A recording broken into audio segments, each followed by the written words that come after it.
तुम्हाला शेड्यूलमध्ये सांगितल्याप्रमाणे आजचं आपलं हे सीसॅटचं लेक्चर आहे आणि सीसॅटच्या लेक्चरमध्ये आपण आजच्या या भागामध्ये उतारावर आधारित जे प्रश्न आहेत ज्याला आपण कॉम्प्रिहेन्शन म्हणतो. कॉम्प्रिहेन्शन पॅसेजेसवर आधारित जे काही प्रश्न आहेत ते आपण बघणार आहोत. ठीक आहे. सो सुरुवातीला मी तुम्हाला पॅराग्राफ वाचवून दाखवतो. कशा प्रकारे तुम्ही वाचण्याची जी पद्धत आहे, वाचण्याची जी योग्य टेक्निक आहे ती काय असली पाहिजे, ह्या सर्व गोष्टी पहिले समजून सांगतो आणि मग त्याच्यानंतर कशा प्रकारचे प्रश्न येतात ते आपण बघणार आहोत. सो आजचा पहिला उत्तर आपण बघणार आहोत. बघा काय म्हणताय. अनेक लोक म्हणतात 21वे शतक हे ज्ञानाचे शतक आहे, परंतु यावर खोलात जाऊन विचार करणारे लोक म्हणतात की हे शतक मनाचे शतक असेल. ठीक आहे. बघा पॅराग्राफ लिहिण्याची जी पद्धत आहे ती बघा तुम्ही. लेखक कशा प्रकारे लिहितो आहे. अनेक लोक म्हणतात. कोण म्हणतात? अनेक लोक. की 21वे शतक हे ज्ञानाचे शतक आहे. 21वे शतक हे ज्ञानाचे शतक आहे. लेखक म्हणतो आहे का? लेखक म्हणतो आहे का की 21वे शतक ज्ञानाचे शतक आहे? नाही. अनेक लोक म्हणत आहेत. म्हणजे लेखकाच्या संपर्कामध्ये किंवा लेखकाने ज्या लोकांचा अभ्यास केला आहे त्याच्यावरून लेखकाचं म्हणणं आहे की अनेक लोक असं म्हणतात की 21वे शतक ज्ञानाचे शतक आहे. मग पुढे परंतु म्हटलेलं आहे. परंतु आता बऱ्याच वेळेला आपण एखादी गोष्ट सांगितली आणि त्याच्यानंतर जर परंतु आलं तर परंतु नंतर जे काही आपण बोलतो ते सर्वात महत्त्वाचं असतं. ठीक आहे. परंतु नंतर जो शब्द येतो तो सगळ्यात महत्त्वाचा असतो. मग परंतु यावर खोलात जाऊन विचार करणारे लोक म्हणतात की हे शतक मनाचे असेल. ठीक आहे. हे शतक मनाचे असेल. असे कोण म्हणते? या बाबतीत या विषयावर खोलात जाऊन विचार करणारे लोक म्हणतात. ठीक आहे. या विषयावर खोलात जाऊन विचार करणारे लोक म्हणतात की 21वे शतक हे मनाचे असेल. आता याचा अर्थ लेखक जो आहे, लेखक एका गोष्टीवर तुमचं लक्ष केंद्रित करतो आहे की पूर्ण पॅराग्राफचा जो विषय तुम्हाला आता कळालेला असेल. पॅराग्राफचा विषय काय? ही लिखाणाची स्टाईल आहे ही. जो लेखक आहे तो पहिल्या 2 ते 3 ओळीमध्ये त्या उतार्याचा विषय तुमच्या समोर मांडतो. तो मांडण्याचा प्रयत्न करतो की 21वे शतक जे आहे ते नेमके कशाचे आहे? ते ज्ञानाचे आहे का मनाचे आहे? याच्याबद्दल आता लेखक पूर्ण उत्तरामध्ये चर्चा करणार आहे. ठीक आहे. अनेक लोक म्हणतात की 21वे शतक हे ज्ञानाचे आहे. पण असे लोक जे खोलात जाऊन विचार करणारे लोक आहेत. ठीक आहे. ते म्हणतात की हे मनाचे शतक आहे. असं जर असेल तर भारताला लोकसंख्येमुळे आघाडी मिळणार आहे. ठीक आहे. पुढे तो काय म्हणतो? असं जर असेल तर भारताला लोकसंख्येमुळे आघाडी मिळणार आहे. भारताची 55% लोकसंख्या ही 25च्या आतील वयाची आहे. भारतातील 55% लोकसंख्या ही 25च्या आतील वयाची आहे. याचा अर्थ असा की भारताच्या भविष्याला आकार देण्यासाठी 6,000 लक्ष मने उपलब्ध आहेत. ठीक आहे. बघा याच्यातून तुम्हाला आता त्यांनी काही माहिती दिलेली आहे बघा.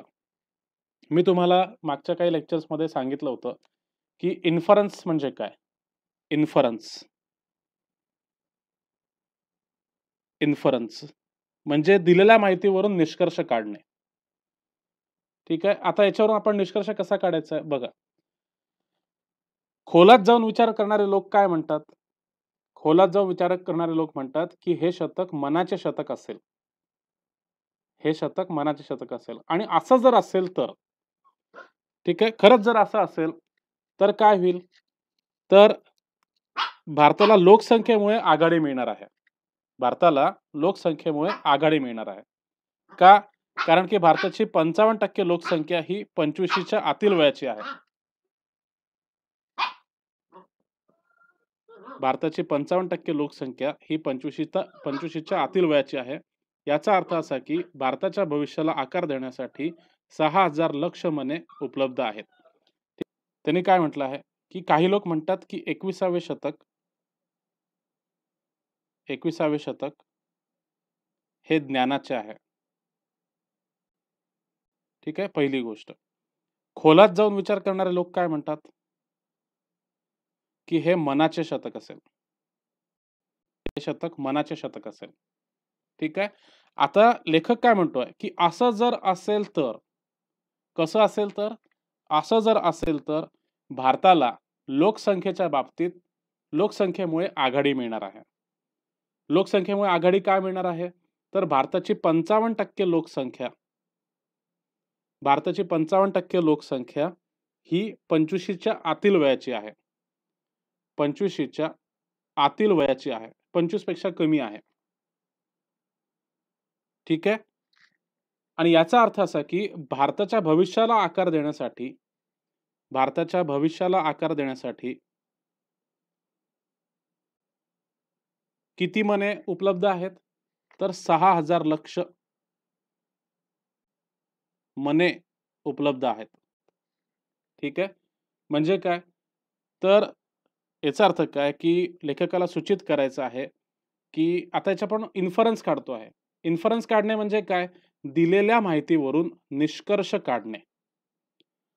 आता याचा अर्थ लेखकाला असा म्हणायचा आहे का, की ही जी 6,000 लक्ष मने आहेत, म्हणजे कोणाची? या तरुण वर्गाची, 25 वर्षाच्या खालील लोकांची.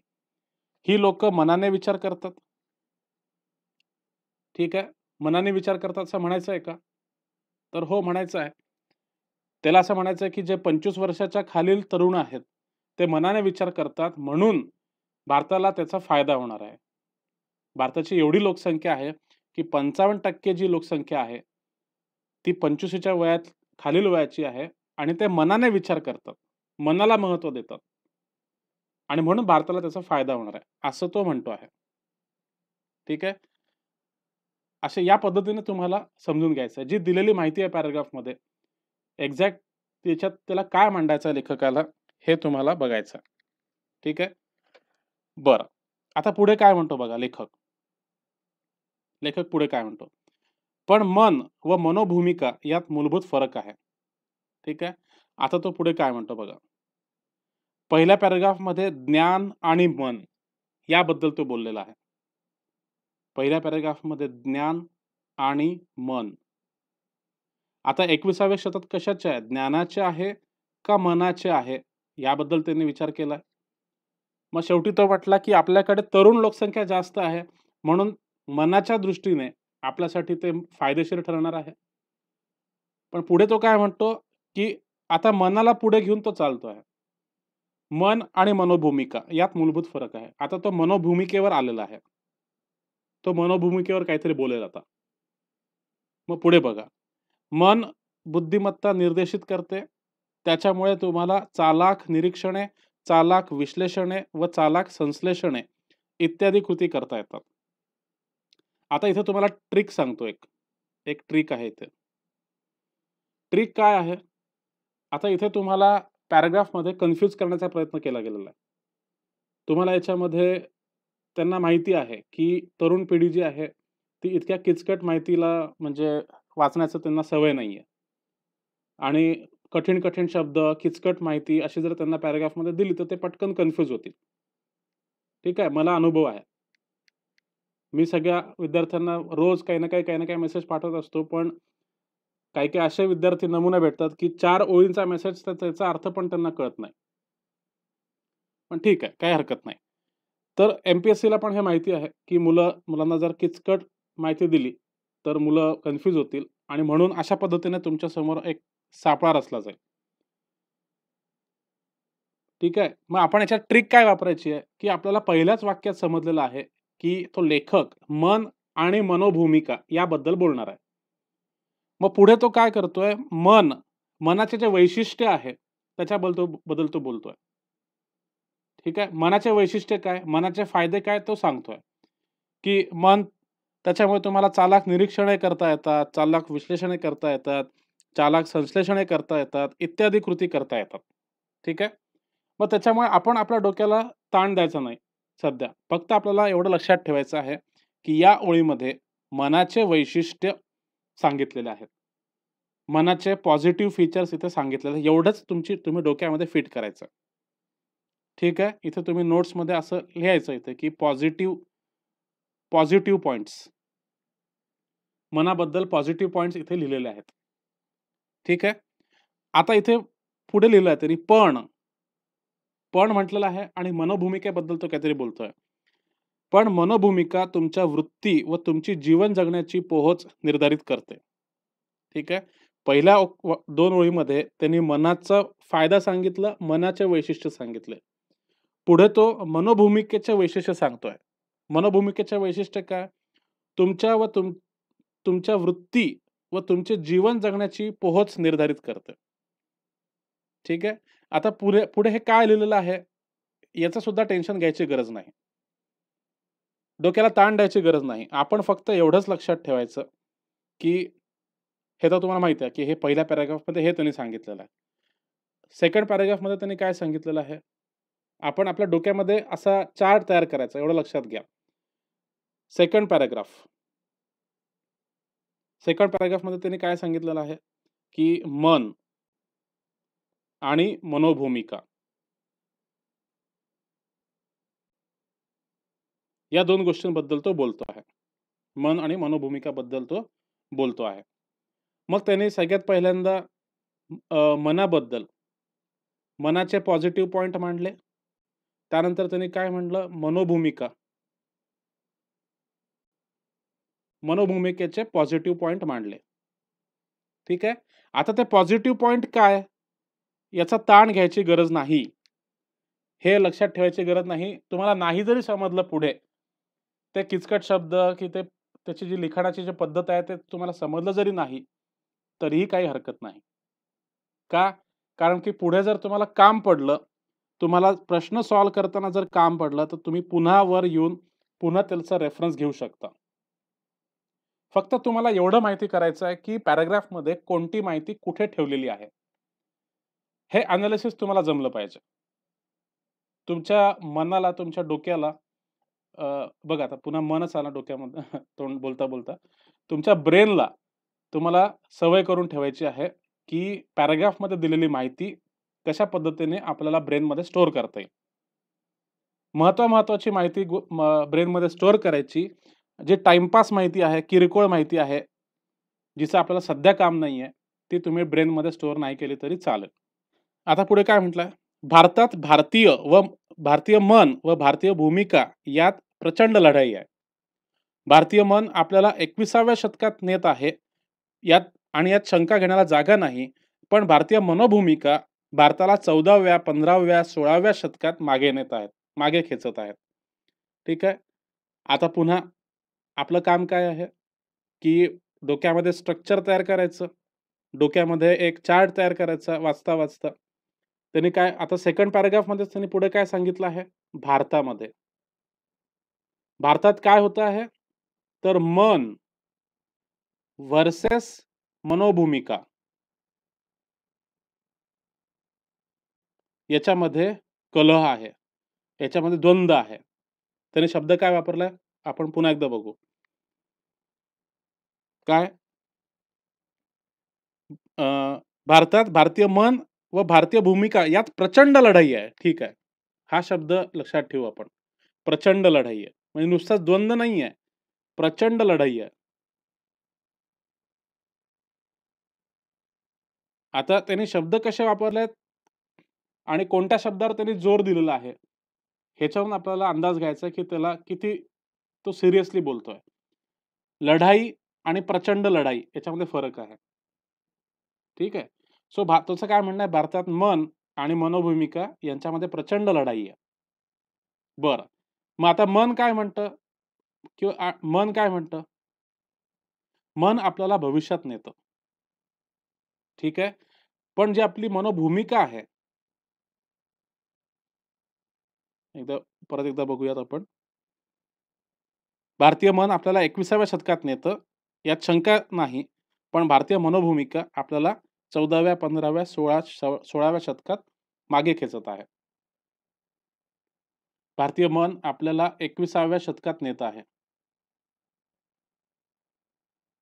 भविष्यात नेत आहे. ठीक आहे. आणि आपली जी मनोभूमिका आहे, आपली मनोभूमिका ही आपल्याला भूतकाळात नेत आहे. म्हणजे कशात नेतायत? 14व्या, 15व्या आणि 16व्या शतकात नेतात. बरं. आता हे पाठ करायची गरज नाही. 14व्या शतकात, 15व्या, 16व्या शतकात एम-पी-एस आपल्याला हे नाही विचारणार आहे, की आपली मनोभूमिका आपल्याला कोणत्या शतकात घेऊन चाललेली आहे. ठीक आहे? याचा अर्थ काय? लेखकाला हे सांगायचं आहे, की आपलं जे मन आहे ते प्रोग्रेसिव्ह आहे. आपलं मन काय आहे? प्रोग्रेसिव्ह आहे.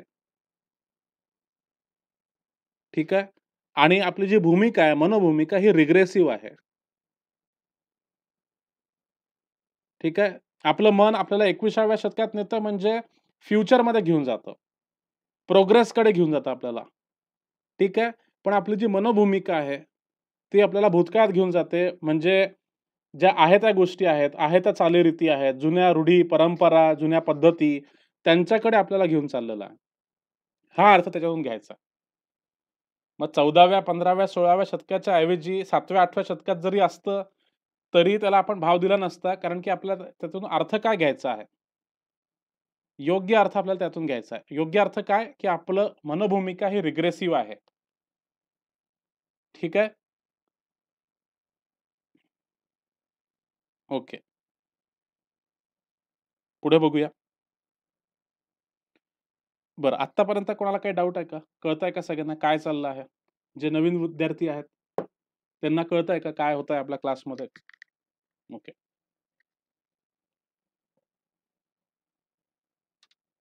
ओके. स्वामी, आज ज्यांचं पहिलं लेक्चर आहे, सी-सॅटचं ज्यांचं पहिलं लेक्चर आहे, रितिका. ओके.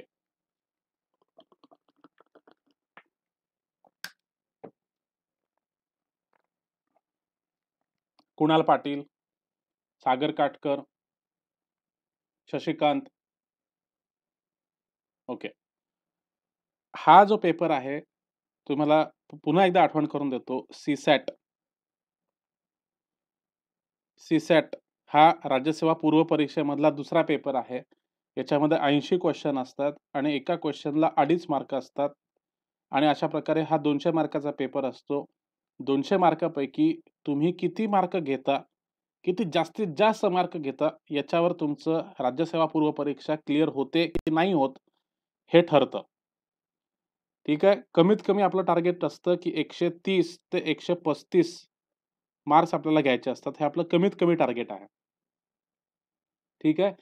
जेवढं जास्तीत जास्त तुम्ही मार्क्स घ्याल, तेवढं तुम्ही सेफ साइडला राहाल. आणि पुन्हा एकदा सांगतो, की 80 प्रश्नांपैकी 50 म्हणजे ठीक आहे, 48 ते 50 क्वेश्चन हे उतारावर असतात. उतारा वाचनावर असतात. आणि 80% मुलं याच्यामध्ये फेल होतात. आणि हे ज्या पद्धतीने मी तुम्हाला पॅराग्राफ समजून सांगतोय, एक-एक ओळ तुम्हाला समजून सांगतोय, एकेका शब्दाचा अर्थ सांगतोय. तर याचा अर्थ काही ना काही सीरियस आहे. महत्त्वाचं असल्याशिवाय मी तुम्हाला इतकं डिटेलमध्ये नाही सांगणार. तुम्हाला जर याची टेक्निक कळली, एम्पल ऑफ याची प्रॅक्टिस झाली, तर तुम्हाला पुढे जाऊन तुम्हाला आता असं वाटत असेल, की किती स्लो आपण चाललो आहे. एक-एक ओळ आपण वाचतोय, एक-एक शब्द वाचतो आहे. पण जेव्हा तुम्हाला प्रॅक्टिस होईल, तुमच्या ब्रेनला प्रॅक्टिस होईल, जेव्हा अशा प्रकारचे 150-200 पॅराग्राफ तुम्ही सॉल्व्ह कराल, तेव्हा तुमच्या ब्रेनला इतकी प्रॅक्टिस होईल, की चटकन म्हणजे 2 मिनिटात तुम्ही एक पॅराग्राफ सॉल्व्ह करून मोकळे व्हाल. ठीक आहे. पण त्यासाठी ह्या बेबी स्टेप्स घेणं खूप गरजेचं आहे. तर आपण आजच्या या लेक्चरमध्ये बेबी स्टेप घेतोय. थेंबे थेंबे तळे साचे अशा प्रकारे एक-एक स्टेप, एकेका थेंबाने तुमचा जो स्कोर आहे, एकेका मार्काने तुमचा स्कोर तो 130 कधी ओलांडेल, 150 कधी ओलांडेल तुम्हाला सुद्धा कळणार नाही. ठीक आहे. पुढे काय लिहिलेलं आहे? पुढच्या पॅराग्राफमध्ये शतकांपूर्वी भारतीय मनाने जागतिक खेड्याची संकल्पना वासुधैव कुटुंबकम संपूर्ण जग हे कुटुंब आहे या घोषासह प्रस्तावित केली. आपण म्हणतो की आम्ही एक आहोत, पण बोलतो तसा व्यवहार करतो काय? जेव्हा 2 जापानी व्यक्ती एकत्र येतात, तेव्हा त्या किती व्यक्ती होतात हे आपण जाणतो. त्या भक्कम संघ तयार करतात व 11 होतात. कोणीतरी विनोदाने म्हटले होते, की जेव्हा 2 भारतीय व्यक्ती एकत्र येतात, तेव्हा त्या शून्य होतात. कारण त्या एकमेकांना छेद देऊन व्यर्थ ठरवितात. त्या संघ घडवू शकत नाहीत आणि ही भारतीय मनोभूमिका आहे. ठीक आहे? आता आपल्याला याच्यातून मेसेज काय घ्यायचा आहे? त्यांनी उदाहरण दिलेलं आहे, की 2 जापानी व्यक्ती कसे वागतात. 2 जापानी व्यक्ती आले, तर ते संघ तयार करतात. ते एकमेकाला कोऑपरेट करतात आणि खूप काही असं ते अचीव्ह करू शकतात. पण 2 भारतीय एकत्र आले, तर ते शून्य तयार करतात. का? कारण की ते एकमेकाच्या विरोधात कुरघोड्या करतात आणि ते संघ तयार करू शकत नाही, ते कोऑपरेट करू शकत नाही. ठीक आहे? सो आता त्याच्यात त्यांनी उदाहरण दिलेलं आहे, की 2 जापानी लोकं त्याने उदाहरण दिलं, की जापानी लोकांची प्रवृत्ती कशी आहे? तर एकमेकाला कोऑपरेट करण्याची प्रवृत्ती आहे. पण भारतीय लोकं एकमेकाच्या विरोधात जाऊन, एकमेकाच्या विरोधात कुरघोड्या करून एकमेकाचे पाय खेचायला तयार असतात. म्हणून ते संघ तयार करू शकत नाही आणि मग त्यांचा पडाव होतो. बरोबर सौरभ. भारतीय विचारसरणीकडे तो बोट दाखवतो आहे. आणि शेवटी या पूर्ण पॅराग्राफचा एकच अर्थ आहे, की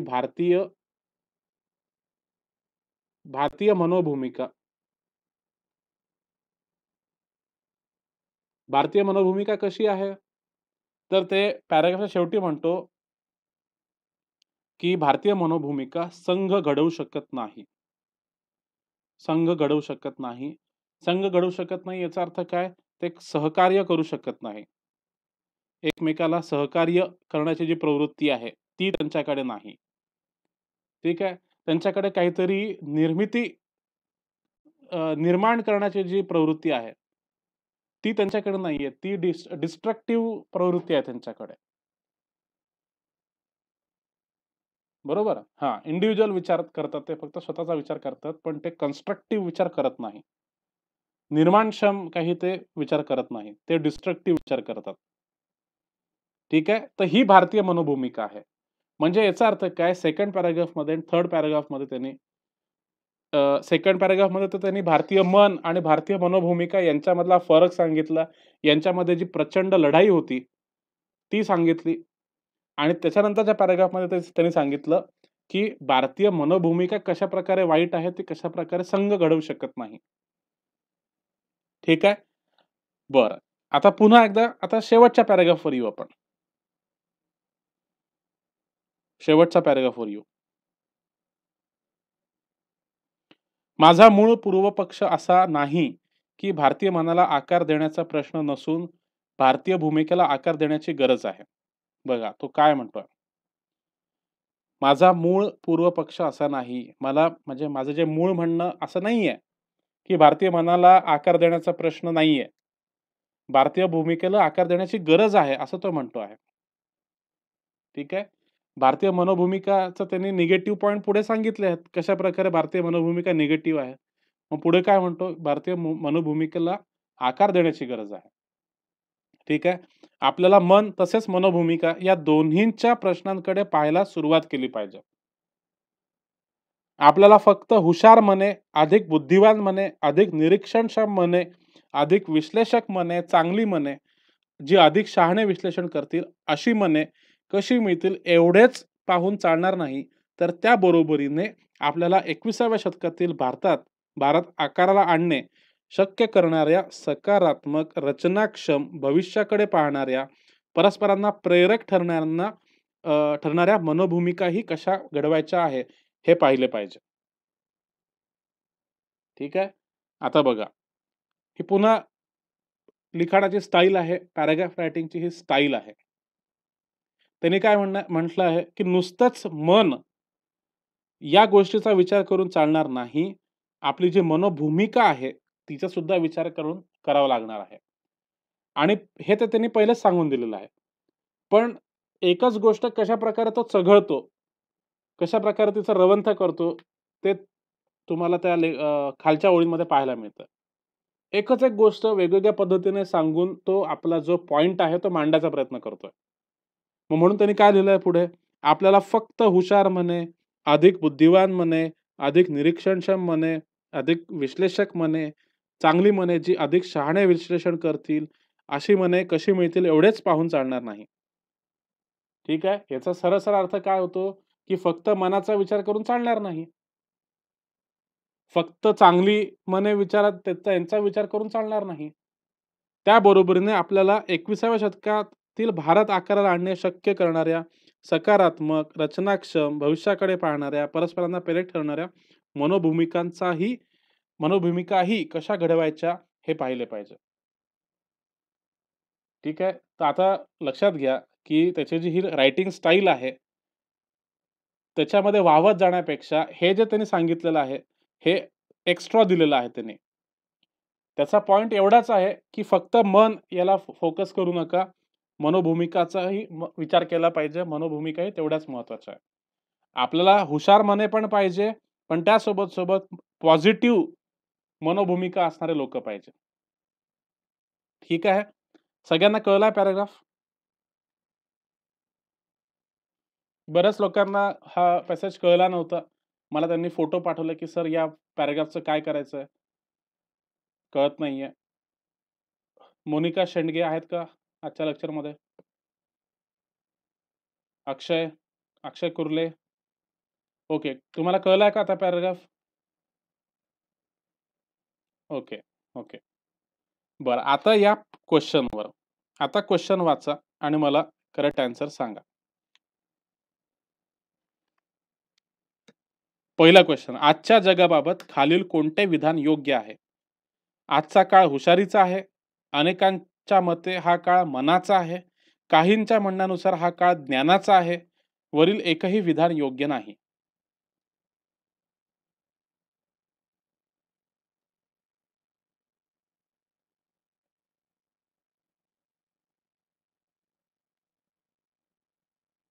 आपल्याला पुन्हा एकदा सांगतो, आपल्याला जी उत्तरं आहेत ती पॅराग्राफच्या आधारावरच त्याची उत्तरं द्यायची असतात.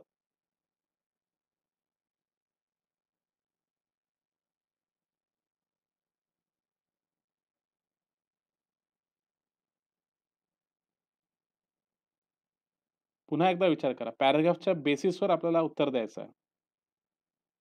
बरं. त्यांनी काय म्हटलेलं आहे, पॅराग्राफची सुरुवात कशी केली आहे? अनेकांच्या मते हा काळ ज्ञानाचा आहे. अनेकांच्या मते हा काळ ज्ञानाचा आहे, अशी त्याने सुरुवात केली आहे ना? अनेकांच्या मते हा काळ ज्ञानाचा आहे बघा. अनेक लोक म्हणतात, की हे जे शतक आहे, ज्ञानाचे शतक आहे. बरं. मग पुढे काय म्हणतात, की यावर खोलात जाऊन विचार करणारे लोक म्हणतात, की हे मनाचे शतक आहे. म्हणजे आता खोलात जाऊन विचार करणारे लोक किती आहे? ठीक आहे.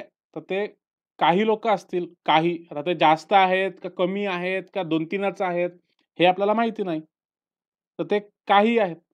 पण काहींच्या म्हणण्यानुसार हा काळ ज्ञानाचा नाही आहे, तो मनाचा आहे. सो दुसरं पण चूक आहे. पॅराग्राफच्या अनुसार, लेखकाच्या अनुसार दुसरं विधान पण चूक आहे. तिसरं विधान पण चूक आहे. का? कारण की त्यांनी शब्दांचा फेरफार केलेला आहे. ठीक आहे? बरं. आता आजचा काळ हुशारीचा आहे. हे बरोबर आहे का? आजचा काळ हुशारीचा आहे. कारण की आपल्याला कशांची गरज आहे? कशा लोकांची गरज आहे? हुशार मनांची गरज आहे, अधिक बुद्धिवान मनांची गरज आहे, निरीक्षणक्षम मनांची गरज आहे, अधिक विश्लेषक मनांची गरज आहे. चांगली मने जी अधिक शहाणे निरीक्षण किंवा विश्लेषण करतील.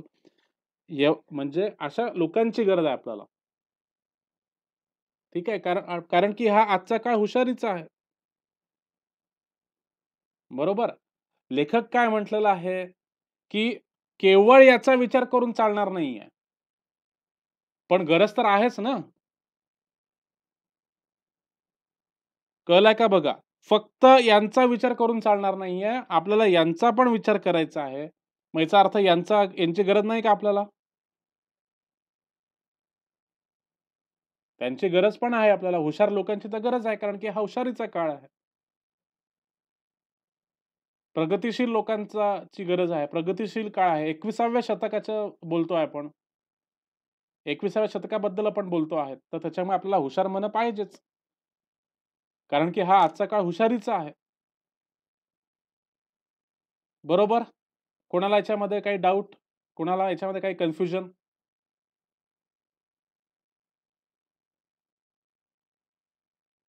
पुढे चालायचं आपण?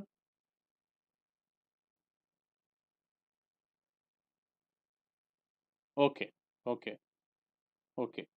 जे नवीन मुलं आहेत त्यांच्याबद्दल जरा मला बघू द्या. स्वामी, डॉक्टर रितिका, कुणाल पाटील, सागर काटकर,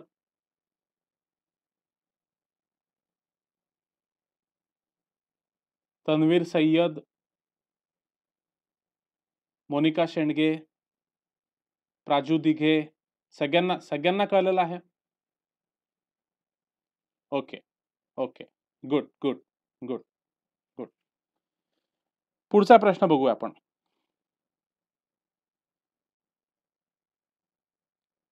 नीट सेकंड क्वेश्चन वाचा आणि त्याचं उत्तर द्या.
ओके, बघू दे तुमची उत्तर मला जरा एकदा.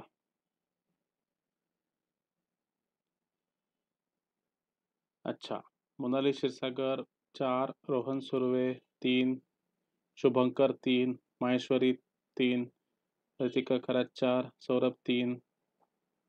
अच्छा, उत्तर न पाहता सांगायचे बरं का. तुम्हाला पीडीएफ ग्रुपवर पाठवलेली आहे, याचा अर्थ ते पीडीएफ बघून उत्तर द्यायचे नाहीयेत. प्रामाणिकपणे उत्तर द्या. बरं, आता तुमची टेस्ट घेऊ, तुमची परीक्षा. जे लोक म्हणता आहेत की उत्तर, अच्छा, एक एक किंवा दोन तर कोणाचंच नाहीये ना? बऱ्याच लोकांचं 3 आणि 4च आहे. बरं, ठीक आहे, 3 आणि 4च आहे. बरं, आता सगळ्यात पहिले मी प्रश्न विचारतो, ज्यांचं म्हणणं 4 आहे, ज्यांचं म्हणणं आहे की करेक्ट आन्सर 4 आहे, त्यांचं काय कारण आहे? रिझन काय आहे? मला ते प्रूव्ह करून दाखवा. ठीक आहे? बरं, ज्यांचं आता अनेक लोकांनी 3 हे उत्तर दिलेलं आहे. अनेक लोकांचं उत्तर 3 आहे. त्यांनी सांगा रिझन, की हेच उत्तर का बरोबर आहे? बऱ्याच लोकांनी दिलेलं आहे 3 हे उत्तर. शुभंकर, त्याच्यानंतर रितेश. बरं, उतार्यावरून तर ठीक आहे, उतार्यावरूनच तुम्हाला उत्तर द्यायची आहेत. पण 3च उत्तर तुम्ही का सिलेक्ट केलं?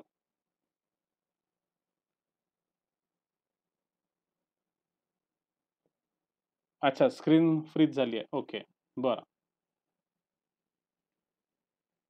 आवाज येतोय सगळ्यांना? अच्छा, शुभंकर पॅराग्राफमध्ये उल्लेख आहे त्याचा. पॅराग्राफमध्ये असं लिहिलेलं आहे का, की वयस्कर लोक बहुसंख्य नाहीत?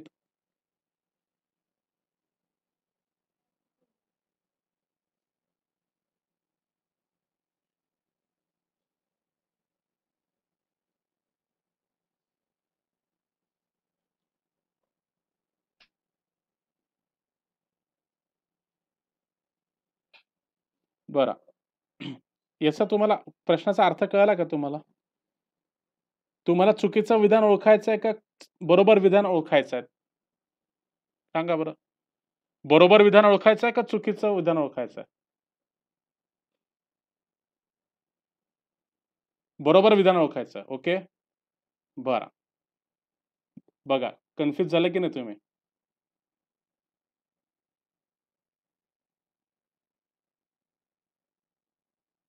बरोबर विधान ओळखायचं आहे का? सगळ्यात पहिली गोष्ट लक्षात घ्या. बघा, तुम्ही पण कन्फ्यूज झालात. 2 लोकं कन्फ्यूज झालेत. काय विचारलेलं आहे? हां, पुढीलपैकी कोणते विधान अयोग्य नाही? ठीक आहे? अयोग्य नाही असं विधान ओळखायचं आहे. मग आता समजा उदाहरणार्थ 1, 2, 3, 4 विधानं आहेत. तुम्हाला अयोग्य विधान ओळखायचे आहेत. हे अयोग्य आहे, हे अयोग्य आहे, हे अयोग्य आहे. मग योग्य कोणतं आहे? हे योग्य आहे. हे विधान अयोग्य नाही. ठीक आहे? मग आता मला सांगा, जर तिसरं तुमचं तुमचं म्हणणं आहे, की तिसरं विधान अयोग्य नाहीये. मग पहिलं, दुसरं आणि चौथं अयोग्य का आहेत? पहिलं विधान अयोग्य का आहे? दुसरं विधान अयोग्य का आहे? आणि चौथं विधान अयोग्य का आहे? सांगू शकता का कोणी?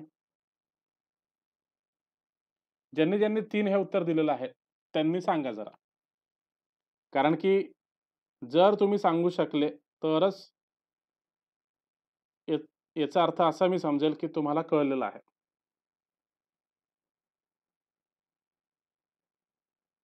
हां, पॅराग्राफ अनुसार ठीक आहे, पण कसं काय सांगितलं तुम्ही? भारतातील सुमारे 55% लोकांची मनभूमिका अर्वाचीन आहे. हे चुकीचं काय? काय चुकीचं आहे याच्यामध्ये? त्यांनी सांगितलं ना 55% लोकं 25च्या आतले आहेत. मग काय प्रॉब्लेम आहे त्या स्टेटमेंटमध्ये? का चुकीचं आहे ते?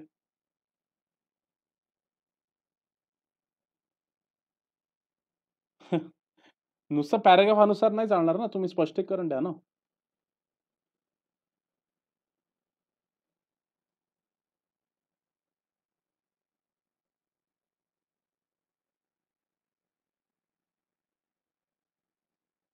अच्छा, काय दिलंय? सर पॅसेज रीड केला. बरं. 55% लोक 25च्या आत आहे. बरं. सर स्लाईडवरती घ्या. अच्छा, थोडी वरती घेऊ. अच्छा, इकडे घेऊ का अशी खाली? हां.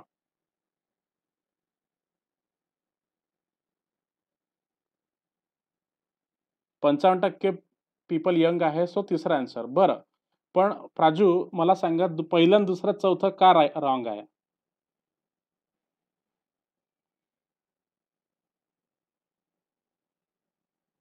ठीक आहे, ते मला कळलं, की तिसरं विधान करेक्ट आहे.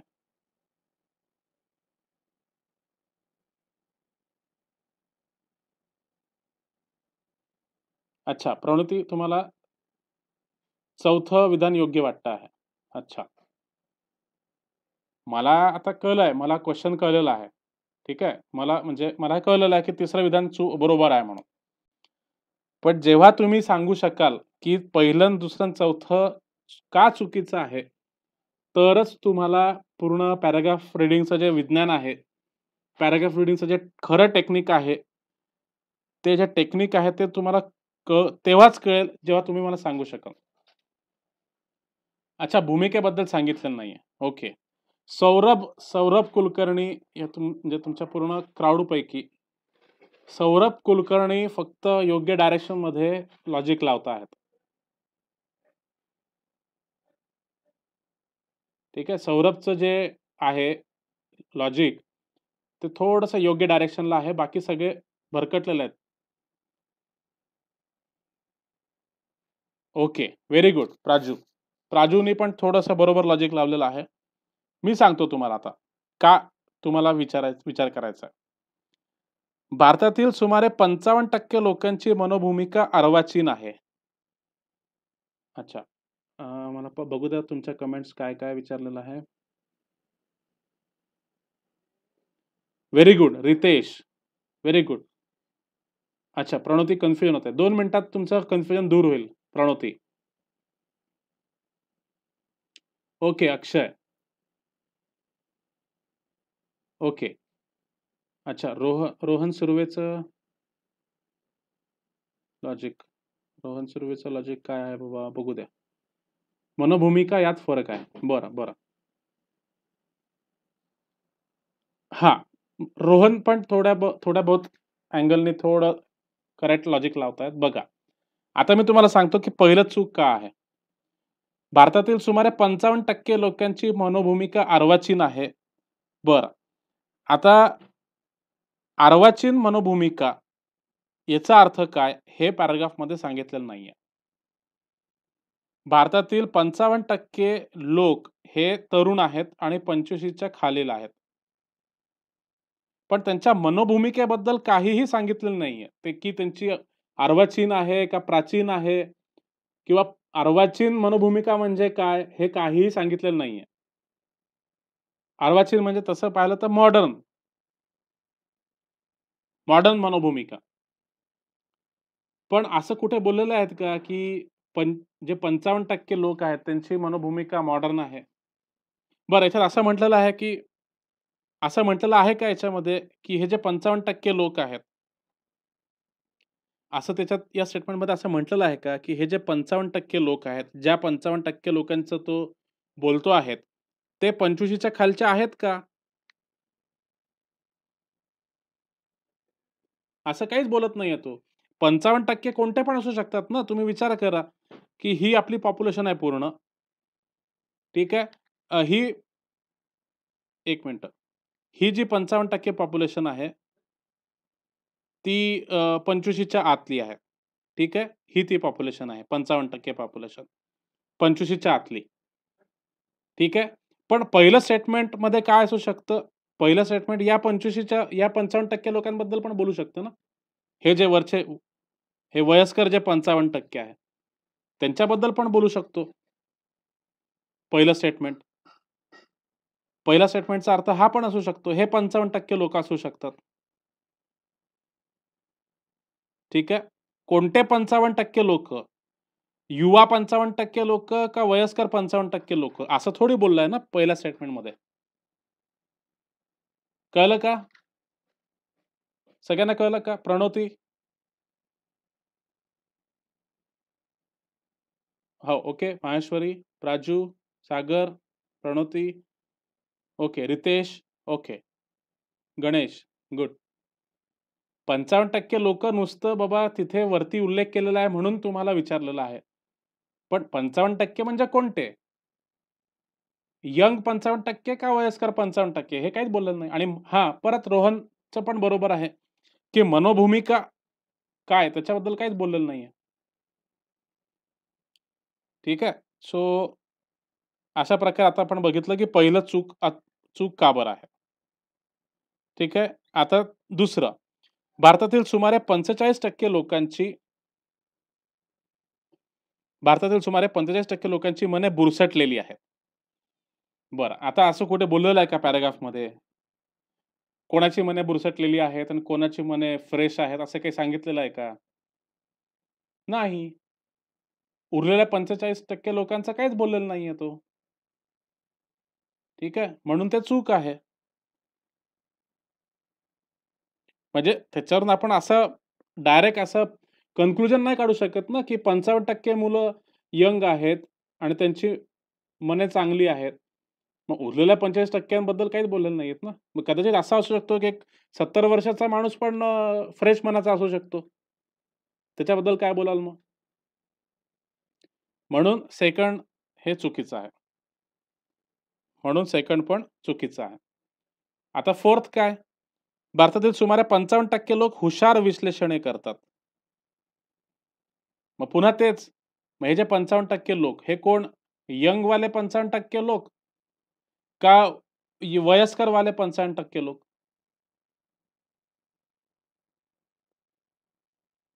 म्हणजे खालून वर जर आपण गेलो, पुन्हा तेच बघा.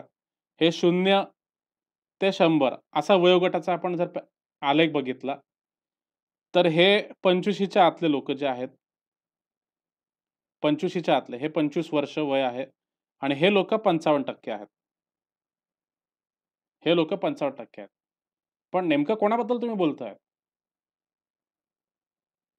ठीक आहे. कळलं तुम्हाला सगळ्यांना? पहिलं, दुसरं, चौथं का चूक आहे? Correct. Okay. Very good. Very good. Very good. मग आता तुम्हाला हे लक्षात घ्यायचं आहे, की पॅराग्राफ किंवा योग्य आन्सरच्या मागे लागण्यापेक्षा तुम्ही चुकीचे आन्सर पहिले डिलीट करा. आणि मग जेव्हा तुम्ही जास्तीत जास्त क्वेश्चन चुकीचे आन्सर जर तुम्ही मायनस केले, तर उरलेलं जे आन्सर असेल ते ऑब्व्हियसली बरोबर असेल. ज्या क्षणी तुम्ही 3 चुकीचे विधानं डिलीट केले हां, रितेश, गणेश, राइट.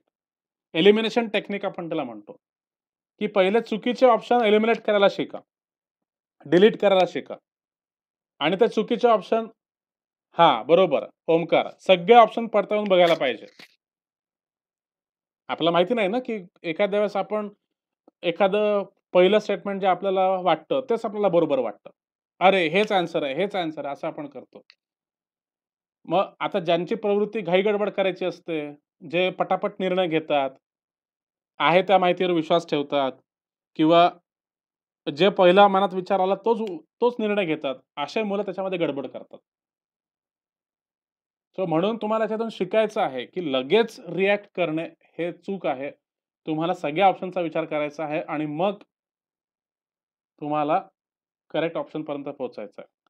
आणि हां, आता का पहिलं आता तिसरं आन्सर का बरोबर आहे आता हे सांगतो तुम्हाला. पहिली गोष्ट तर 1, 2 आणि 4 हे रॉंग आहे. आता तिसरं का बरोबर आहे?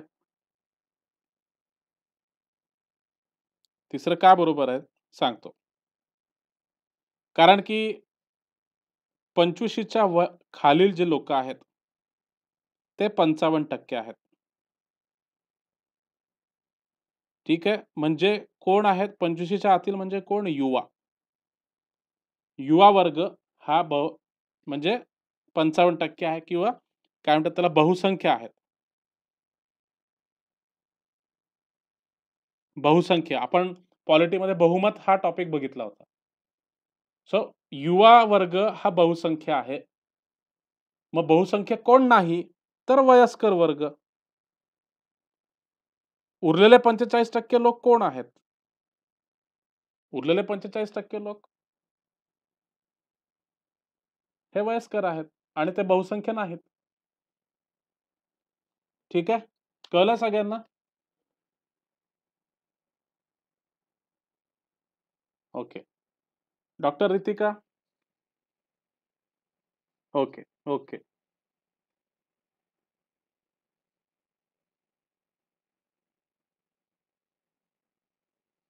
ओके. आणि टायमिंगमध्ये एक्झाम तेव्हाच संपेल तुमची. टायमिंगमध्ये तुम्ही एक्झाम तेव्हाच संपवू शकाल, जेव्हा तुम्ही प्रॅक्टिस कराल जास्तीत जास्त. आज आपल्याला एकाच पॅराग्राफला 20 मिनिटं लागत आहेत. पण तुम्हाला एक्झाममध्ये एका पेपरला म्हणजे सी-सॅटच्या या पेपरला 2 तास असतात फक्त. 2 तासात तुम्हाला 80 प्रश्न सॉल्व्ह करायचे असतात. मग त्यासाठी तुम्हाला टाईम मॅनेजमेंट शिकावं लागेल. तुम्हाला तुमचं काय म्हणतात त्याला प्रॅक्टिस एवढी करावी लागेल, की पटापट, पटापट पॅराग्राफ वाचून एक पॅराग्राफ तुमचा 3.5 ते 4 मिनिटात संपला पाहिजे. 3.5 मिनिटात त्याचं वाचन पण करायचं आहे, अंडरलाईन पण करायचं आहे, डोक्यामध्ये मॅप पण तयार करायचा आहे आणि मग क्वेशनचे उत्तरं पण द्यायची आहेत आणि सर्कल पण करायचं आहे. ओके. सो अशा पद्धतीने तुम्हाला प्रॅक्टिस करावी लागणार. ठीक आहे. चला पुढचा प्रश्न बघूयात. अच्छा, पुढचा प्रश्न नाहीये याच्यामध्ये. 2च प्रश्न होते. ओके. तुम्ही तोपर्यंत हा पॅराग्राफ वाचा. सगळ्यांना दिसतोय का क्लिअर? ओके. तर चला आपण डिस्कस करूया.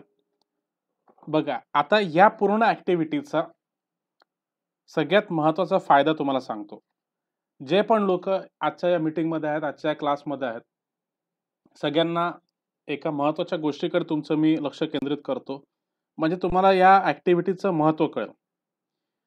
तुम्ही जर अशा प्रकारे अभ्यास म्हणजे उतारा वाचनाचा अभ्यास केला, उतारा वाचनाचा अभ्यास करता तुमच्यामध्ये असे टेक्निक तयार होतील, असे स्किल्स तयार होतील आणि ते स्किल्स एकदा तयार झाले, की तुमच्या बाकीच्या अभ्यासामध्ये पण त्याचा तुम्हाला बेनिफिट होणार आहे. सगळ्यात जास्त बेनिफिट कधी होईल माहित आहे का? आता तुम्हाला पटेल आणि तुम्ही हो म्हणाल लगेच. तुम्हाला लक्ष्मीकांत वाचताना त्याचा फायदा होणार आहे या टेक्निकचा.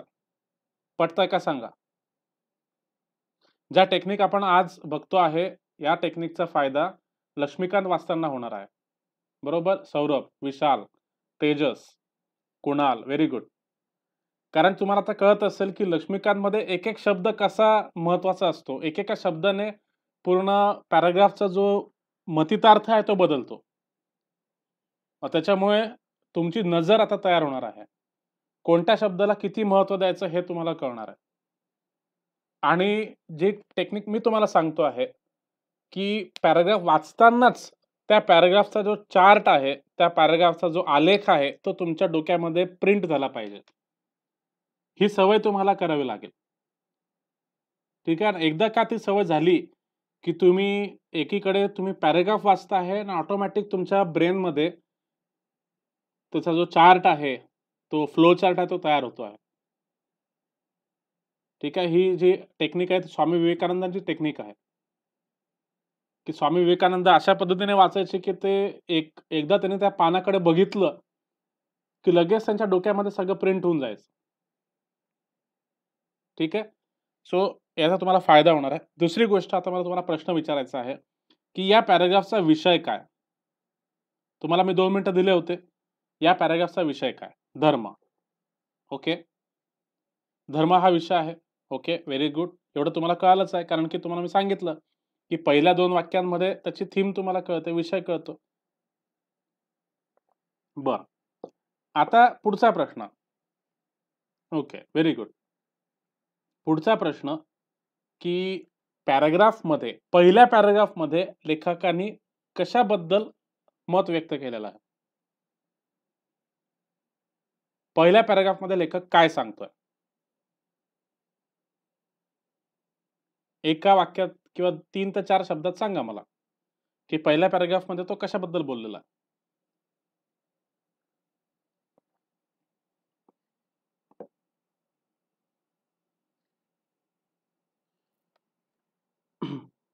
धर्माचा अभिमान, धर्माची संकल्पना. Very good. धर्माचा अर्थ. Yes. Yes. Very good. Very good. धर्मगुरू कसं काय? बघा, तुम्हाला आता बरंच आता टेक्निक कळलेली आहे. ठीक आहे. ज्यांना कळली नसेल, त्यांना आता कळून जाईल. ओके. No problem. या पॅराग्राफमध्ये आता चला आपण वाचू. तुम्हाला वाचून दाखवतो मी आणि कशा पद्धतीने कारण की बरेच क्वेश्चन जे आहे ना, डायरेक्ट याच्यावर येतात, की वरील उताऱ्याचं थीम ओळखा. वरील उताऱ्याचा विषय ओळखा. ठीक आहे. असे पण बरेच प्रश्न तुम्हाला डायरेक्ट विचारतील. काय म्हटलंय? समाजशास्त्रज्ञ, मानववंशशास्त्रज्ञ, तत्वज्ञ आणि धर्मशास्त्राचे जाणकार हे धर्म या संकल्पनेचा अर्थ अनेक छटांसह मांडतात. ठीक आहे. आता तुम्हाला माहिती आहे हे सगळे कोण आहेत? हुशार लोक आहेत. ठीक आहे. यांना आपण समजायचं की हे कोणीतरी हुशार लोक आहेत. आता हुशार लोकांमध्ये कोण-कोण येतं हे पाठ करायची गरज नाहीये. ठीक आहे. आपल्याला प्रत्येक या शब्दांवर महत्त्व द्यायची गरज नाहीये. जेव्हा गरज पडेल क्वेश्चनमध्ये, तेव्हा आपण पुन्हा वरती येऊन हे वाचू शकतो. मग त्याच्यात समाजशास्त्रज्ञ येतात, मानववंशशास्त्रज्ञ येतात, तत्वज्ञ येतात आणि धर्मशास्त्राचे जाणकार येतात. ठीक आहे. कितीही लोक यांच्यामध्ये येऊ द्या. आपल्याला त्यांच्याशी घेणं-देणं नाहीये. आपण काय समजायचं की हे हुशार लोक आहेत. ठीक आहे. किंवा आपण असं म्हणू की हे कोणीतरी तज्ञ लोक आहेत. हे सर्व जे पहिल्या ओळीमध्ये जे सांगितलेले आहेत, हे तज्ञ लोक आहेत. चला. आणि तज्ञ लोक काय करतात? तर अनेक छटांसह धर्माची व्याख्या मांडतात. अनेक छटांसह धर्माची व्याख्या मांडतात. म्हणजे काय? धर्माच्या व्याख्येबद्दल तो काहीतरी बोलतो आहे पहिल्या लाईनमध्ये. मग आता तज्ञ माणूस आणि जो सर्वसामान्य माणूस आहे, त्याच्या दृष्टीने काय? की सर्वसामान्य माणसाला मात्र धर्म म्हणजे काय? ते सहसा माहिती नसतं. ठीक आहे. माहिती नसतं किंवा ते अचूक शब्दामध्ये मांडणं जमलंच पाहिजे असाही त्याचा हट्ट नसतो. अट्टाहास नसतो. ठीक आहे. तो काय म्हणतो, की माझा धर्मावर श्रद्धा आहे. आता धर्माचा अर्थ काय किंवा त्याला कसं एक्सप्लेन करू या भानगडीत तो पडत नाही. ठीक आहे. पण त्याला धर्माचा अभिमान असतो. ठीक आहे. सर्वसामान्य माणूस धर्माकडे कशा पद्धतीने बघतो, त्याला अर्थ जरी कळला नाही, तरी त्याला त्याचा अभिमान असतो. ठीक आहे. म्हणजे सर्वसामान्य व्यक्तीचा पॉइंट ऑफ व्ह्यू लेखक सांगतोय तुम्हाला. ठीक आहे. पुढे काय? धर्माची निवड आपल्या हाती नाही, ती जन्मजात आहे. मग ज्याची निवडही आपण केलेली नसते, त्याचा अभिमान आपल्याला का असतो? कसा जडतो? पुढे लेखक प्रश्न विचारतो. म्हणजे लेखक स्वतःला प्रश्न विचारतोय. लेखक हे जाणून घ्यायचा प्रयत्न करतोय, की जर सर्वसामान्य माणूस आहे, त्याला धर्माचा अर्थही माहिती नसतो. पण तरी त्याच्या मनात अभिमान का येतो? अभिमान कसा जडतो? ते शोधण्याचा प्रयत्न करतोय. मग आता याच्या पुढे जे काही तो बोलणार आहे, या वाक्याच्या पुढे जे काही तो बोलणार आहे, ते प्रोबॅबली तो कारण शोधण्याचा प्रयत्न करेल. लेखक स्वतःला विचार करतो, की अरे असं का होत असेल? की एखाद्या व्यक्तीला धर्माची व्याख्या माहिती नाही, धर्माचा अर्थ पण माहिती नाही. एक मिनिट.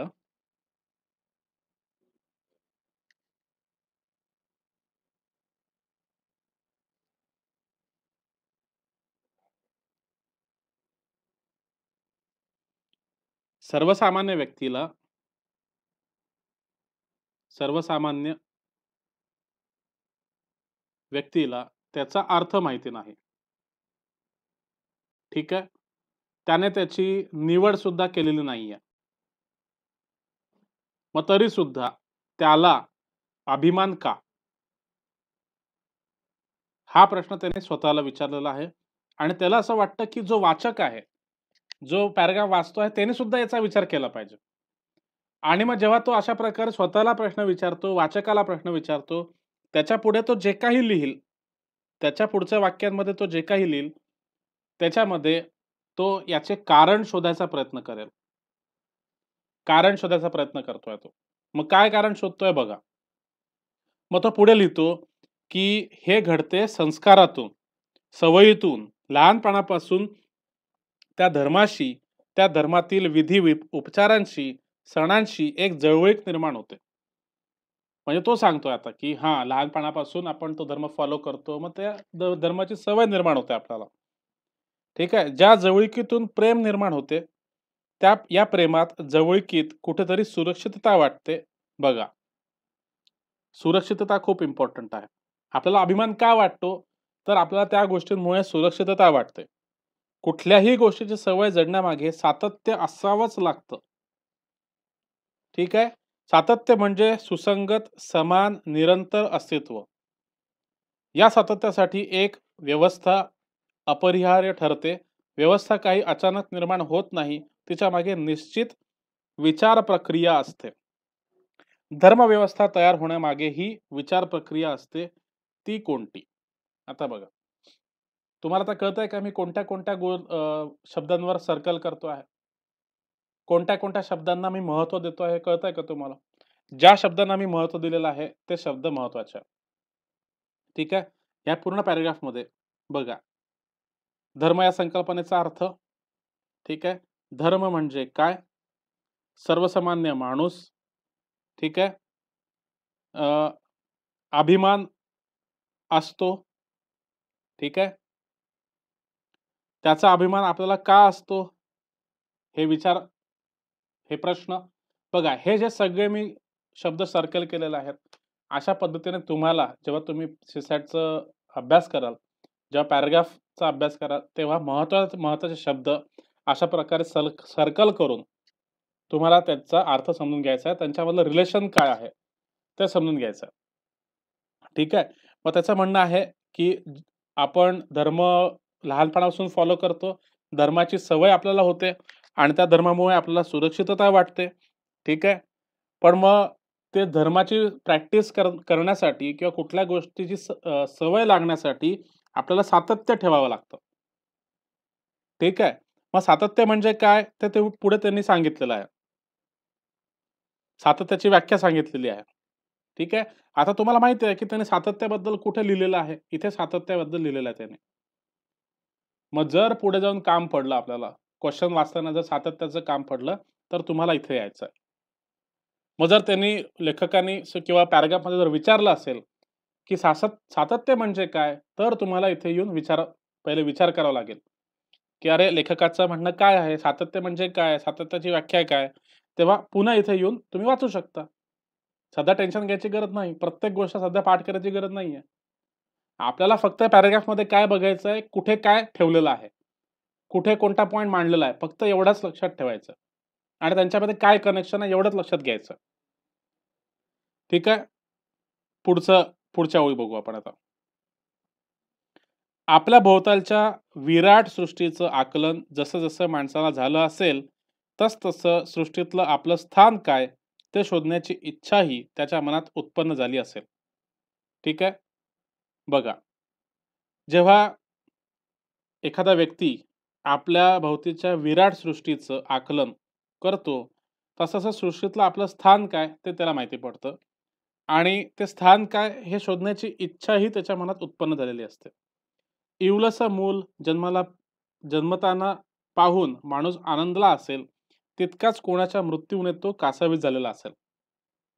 बरं, आता बघा, हे जे पुढचे वाक्य आहेत, हे जे मी आता ब्लूमध्ये सांगतो आहे, हे जे वाक्य आहेत, हे तो एक्सप्लेन करतो आहे. ठीक आहे. एका वाक्यात एक्सप्लेन करून त्याचं समाधान झालेलं नाहीये. म्हणून त्यांनी आधी जे वाक्य मांडलेलं आहे, 1 मिनिटं.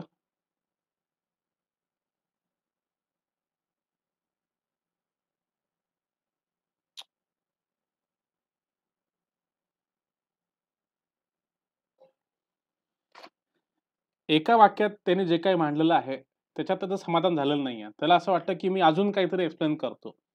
तेव्हा त्यांनी हे जे एक्स्ट्राचे वाक्य आहेत, ते इथे लिहिलेले आहेत. ठीक आहे. आणि हे कशाचं प्रतीक आहे? तो सांगतोय, की माणूस प्रकृतीमधील आपले स्थान शोधण्याचा कशाप्रकारे प्रयत्न करतो? याचे ते उदाहरणं देतो तो. कसं उदाहरण देतो, की बाबा एखादं मूल जन्माला आलं, तर त्याला आनंद होतो. एखाद्याचा मृत्यू झाला, तर तो दुखावतो. हे त्याचे उदाहरणं झालेत. ठीक आहे. आता ही लेखकाची स्टाईल आहे. पॅराग्राफ रायटिंगची ही स्टाईल आहे, की एखादी गोष्ट जर तुम्ही मांडली, तर पुढच्या वाक्यांमध्ये त्याची उदाहरणं द्या, ते समजावून सांगा. ठीक आहे. पण आपल्याकडे एवढा टाईम आहे का? नाही. प्रत्येक गोष्ट त्याचा जो तो अलंकारिक भाषा वापरेल, इकडचं-तिकडचं आपल्याला अख्खं जग फिरवून आणेल. आपल्याला त्याच्यामागे जाण्याचा तेवढा टाईम नाहीये. आपल्याला फक्त एवढं लक्षात घ्यायचं आहे, की त्याने कुठे काय कोणती गोष्ट मांडलेली आहे. सो हे जे त्यांनी एक्सप्लेन केलेलं आहे पुढे, त्याला जास्त वेळ नाही दिला तरी चालेल. ठीक आहे. जर तुम्हाला प्रश्नांमध्ये पुढे जाऊन विचारलं, तर तुम्हाला पुन्हा इथे येता येणार आहे. पुन्हा ते तेवढं वाचून तुम्हाला उत्तर देता येणार आहे. ठीक आहे. मग आपण आता पुढे जाऊयात, की या ओळीचं आपल्याला सध्या काम नाहीये. ठीक आहे. बरं. मग पुढे तो काय लिहितो आहे?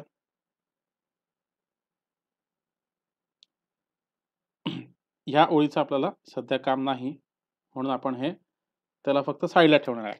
आपलं जगणं क्षणभंगूर आहे, अशाश्वत आहे, परावलंबी आहे, कालबद्ध आहे, याची जाणीव त्याला झाली असेल, त्याच वेळी या सृष्टीतला जीवन प्रवाह मात्र अनंत, मुक्त, कालातीत आणि शाश्वत आहे, याची खोल जाणीव त्याला झाली असेल. जीवनातील शाश्वत परमोच्च सत्याचा शोध हेच मानवी जीवनाचं खरं ध्येय असलं पाहिजे. बघा, आता लेखकाचं हे मत आहे, की जीवनातील शाश्वत परमोच्च सत्याचा शोध हेच मानवी जीवनाचं खरं ध्येय. मग उद्या किंवा म्हणजे मग नंतर जर तुम्हाला प्रश्नामध्ये विचारलं असेल, बऱ्याच वेळात हे प्रश्न विचारतात, की लेखक जेव्हा असं म्हणतो, तेव्हा लेखकाचं मत काय आहे? किंवा वरील पॅराग्राफमध्ये लेखकाने काय मांडलेलं आहे? लेखकाचा विचार काय आहे? लेखकाला काय वाटतं? असे प्रश्न तुम्हाला विचारू शकतात. म्हणून लेखकाने काय मत मांडलेलं आहे ते खूप महत्वाचं आहे. तर त्यांनी मत मांडलेलं आहे, की जीवनाचा परमोच्च सत्य शोध घेणे हे आपलं ध्येय असलं पाहिजे. हे लेखकाचं मत आहे. याच्यावर तुम्हाला प्रश्न 100% विचारला जाऊ शकतो पुढे जाऊन. ठीक आहे. हे लेखकाचं मत आहे. इथे आपण अंडरलाईन करूया याला. ठीक आहे. ध्येय साधायचं तर विचार आणि कृती या दोघांची गरज असते. त्यात चिकाटी आणि सातत्यही पाहिजे. आता आता इथे तो काय म्हणतोय, ध्येयाबद्दल तो बोलतोय. ठीक आहे. मानवी जीवनातलं ध्येय, मानवी जीवनाचं ध्येय काय असलं पाहिजे, ते त्यांनी सांगितलं. आणि हे जर ध्येय साध्य करायचं असेल तर काय करावं लागेल, हे पण त्यांनी पुढे सांगितलेलं आहे. तर त्याचं काय म्हणणं आहे, की विचार आणि कृती या दोघांची गरज आहे. त्यासोबत चिकाटी आणि सातत्य पण गरजेचं आहे. त्यानंतर ध्येयावरील विश्वासाचं निष्ठेत, श्रद्धेत रूपांतर झालं, की मग ती निष्ठाच माणसाला कार्यप्रवण करते. मग त्याचं काय म्हणणं आहे, की विचार पण पाहिजे, कृती पण पाहिजे, चिकाटी पण पाहिजे, सातत्य पण पाहिजे आणि मेन म्हणजे ध्येयावरील विश्वास, ध्येयावरील निष्ठा, ध्येयावरील श्रद्धा ही आपली पाहिजे. मग तसं झालं, की तरच आपण कार्यप्रवीण बनतो. तेव्हाच आपल्या कामामध्ये एफिशियन्सी येते, असं त्याचं म्हणणं आहे. आता जेव्हा असं होईल, तेव्हा ध्येयाचं भान जागविणारी अशी एक व्यापक व्यवस्था किंवा मार्ग म्हणजेच धर्म. ठीक आहे. आपलं ध्येयाची सतत आठवण करून देणारी जी व्यवस्था आहे, तो म्हणजे धर्म.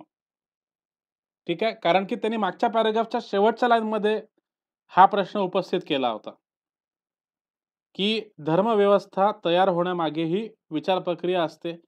ती कोणती विचार प्रक्रिया आहे, ही त्यांनी पुढच्या पॅराग्राफमध्ये मांडलेली आहे.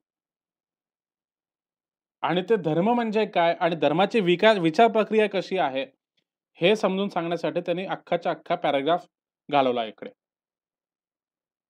ठीक आहे. बरं. आता पुढे काय?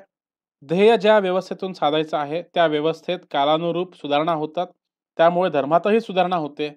नवा धर्म, पंथ निर्माण होणे उचित ठरते. मग त्याचं म्हणणं आहे, की धर्म हे कालानुसार बदलतं पण. ज्याप्रमाणे काळ बदलतो त्याप्रमाणे आपलं जे आपलं जे अंडरस्टँडिंग आहे ते बदलतं आणि त्याच्यातून नवीन-नवीन पंथ तयार होतात. अशा प्रकारचा हा पॅराग्राफ आहे. ओके. काय विचारलेलं आहे? धर्माचा धर्माचा अभिमान सर्वसामान्यांना का असतो? बरं. तर अभिमान का असतो याचं पहिलं आपण बघूयात, की अभिमान का असतो? पहिले शोधूयात आपण. कारण की त्यांनी बघा, पहिल्यांदाच त्यांनी विचार केलेला आहे, स्वतःला प्रश्न विचारला, की त्याचा अभिमान आपल्याला का असतो? का जडतो? तर तो जडतो संस्कारातून, सवयीतून, लहानपणापासून त्या धर्माशी, त्या धर्मातील विधी, उपचारांशी, सणांशी एक जवळीक निर्माण होते. आणि जवळीकीतून काय निर्माण होतं? प्रेम निर्माण होतं. बरोबर? बरं, आता विचार करू. आता बघूयात ऑप्शन काय-काय आहेत. धर्म जन्मजात असतो. बरं. धर्मामुळे माणसाला सुरक्षितता वाटते. धर्माची सवय माणसाच्या मनात धर्माबद्दल प्रेम निर्माण करते. कारण धर्म ही सवय असते. अच्छा. ओके. ओके. धर्माबद्दल प्रेम निर्माण करते. अच्छा.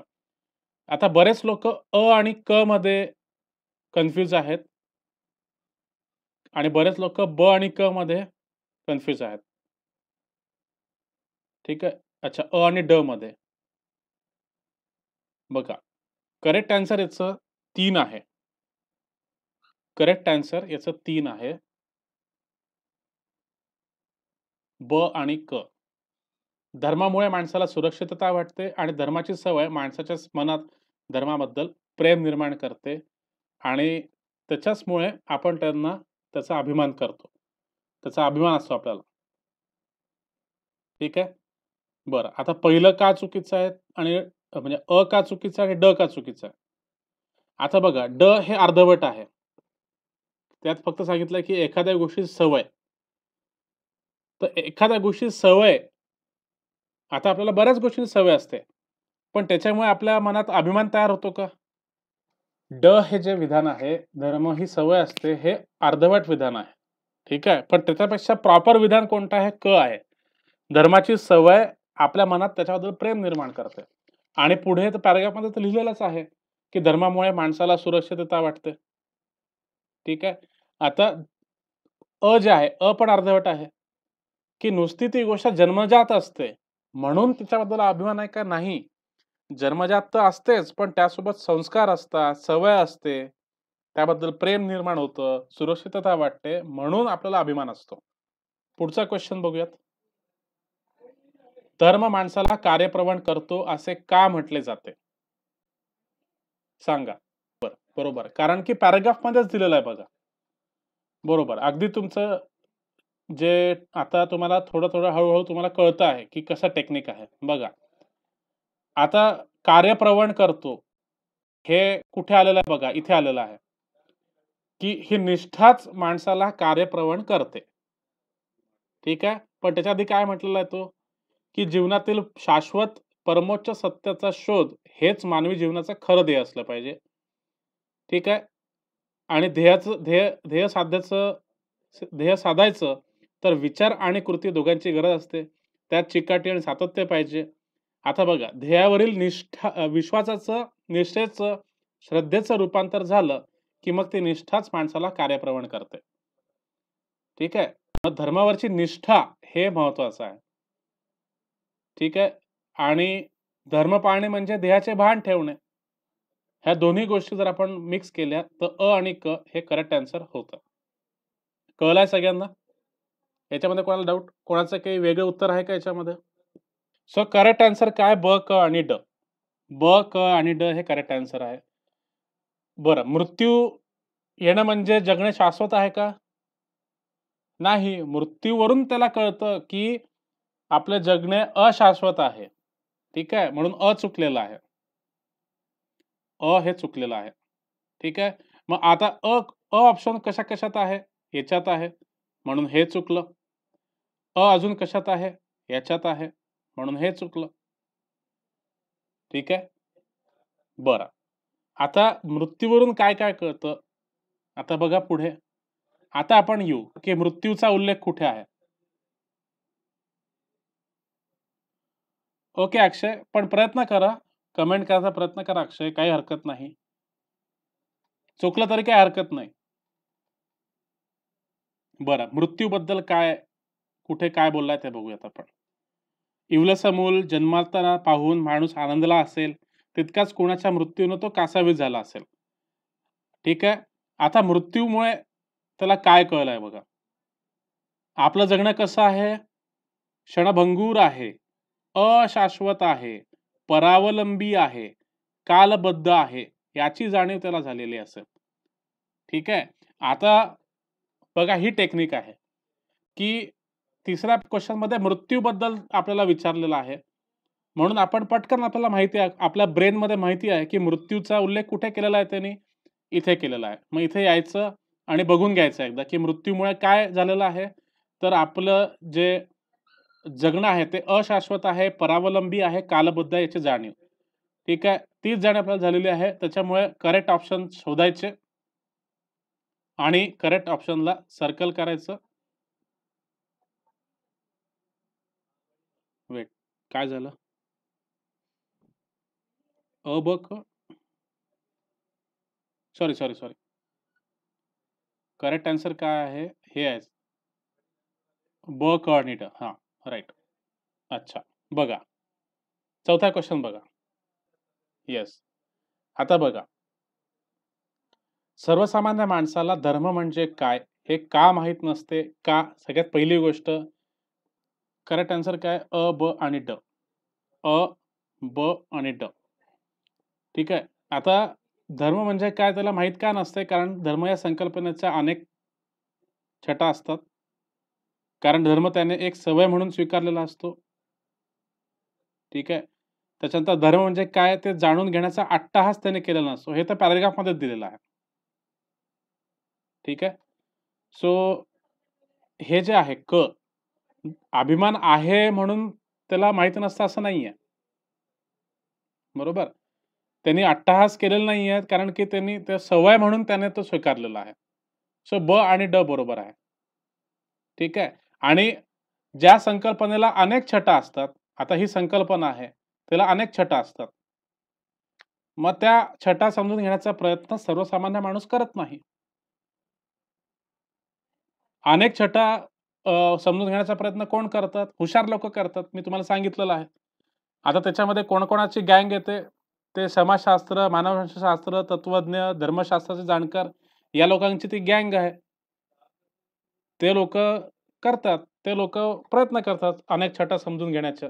पण सर्वसामान्य माणूस त्या भानगडीत पडत नाही. बरोबर? सो करेक्ट आन्सर काय अ, ब आणि ड आहे.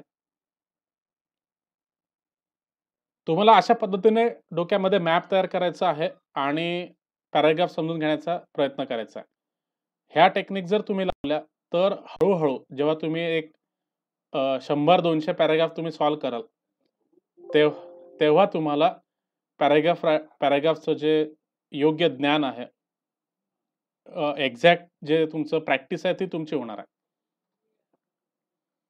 ठीक आहे? सगळ्यांना क्लिअर आहे?